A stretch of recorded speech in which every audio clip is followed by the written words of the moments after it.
In this video, we are going to learn about thyroid gland. It is an endocrine gland. It releases three hormones triiodothyronine, thyroxine, and calcitonin. Parathyroid gland, which is located behind thyroid gland, secretes parathyroid hormone or parathormone. It plays major role in metabolism, growth and development of human body. We will talk about the physiology of these hormones in some other video.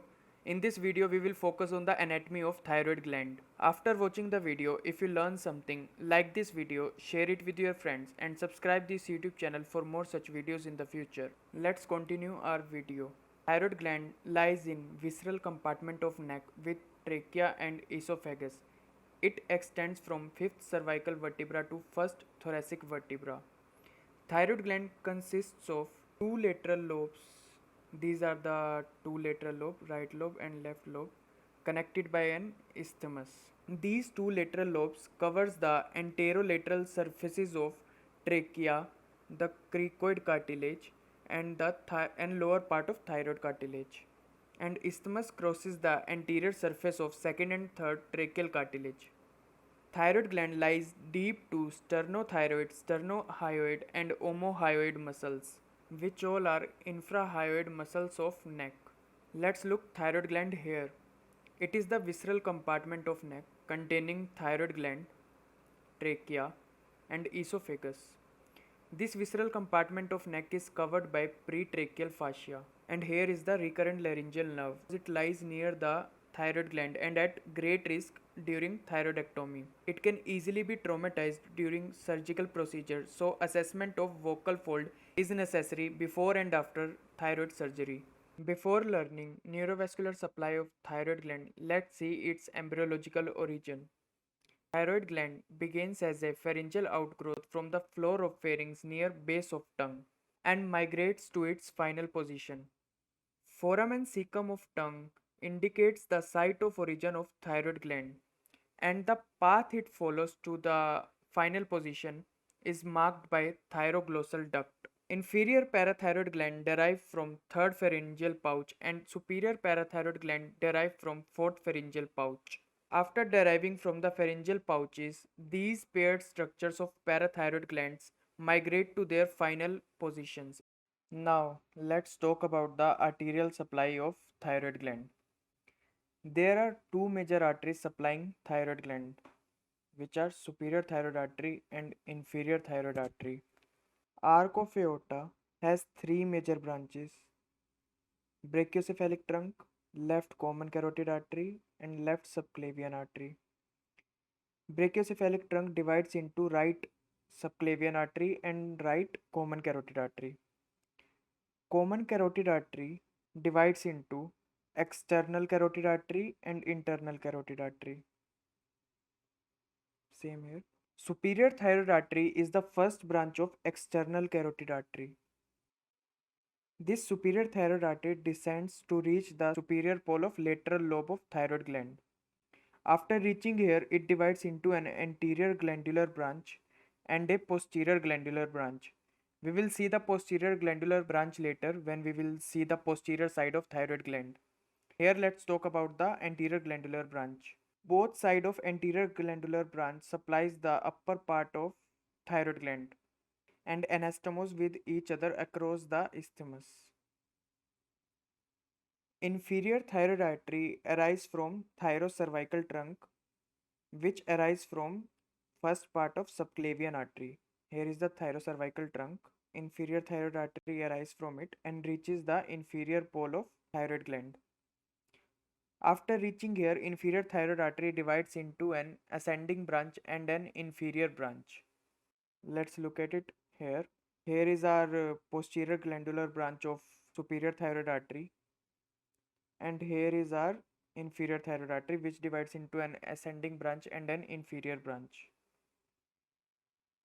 Ascending branch supplies parathyroid glands, and an inferior branch supplies the inferior part of thyroid gland and may anastomose with this posterior glandular branch of superior thyroid artery. Here it is supplying parathyroid gland. This was all about the arterial supply of thyroid gland. In some people, a small thyroid ima artery may arise from brachiocephalic trunk or from arc of aorta. It depends, okay. I am considering here as it is arising from brachiocephalic trunk. It arises from brachiocephalic trunk and ascends on anterior surface of trachea to supply the thyroid gland. Let's move on to our next topic, which is venous drainage of thyroid gland. Thyroid gland is drained by three veins, which are superior thyroid vein, middle thyroid vein, and inferior thyroid vein. Superior thyroid vein drains the superior part of thyroid gland, middle thyroid vein drains the middle part of thyroid gland, and inferior thyroid vein drains the inferior part of thyroid gland. Superior and middle thyroid vein drains into internal jugular vein coming back from brain, and inferior thyroid veins drains into brachiocephalic veins. Here is our internal jugular vein. Here is our subclavian vein. Same here. And they form right brachiocephalic vein and left brachiocephalic vein. Inferior thyroid veins drain into it. Our next topic is lymphatic drainage of thyroid gland. Thyroid gland mainly drains into paratracheal lymph nodes and deep cervical lymph nodes. These are paratracheal lymph nodes, and these are superior deep cervical lymph nodes and inferior deep cervical lymph nodes, both sides. Thyroid gland may also drain into these pretracheal lymph nodes and prelaryngeal lymph nodes. But mainly thyroid gland drains into these two lymph nodes, paratracheal lymph nodes and deep cervical lymph nodes. After all this discussion, we have come to final topic of our video, that is innervation of thyroid gland. Before talking about innervation of thyroid gland, I want you guys to know that thyroid glands are hormone regulated glands.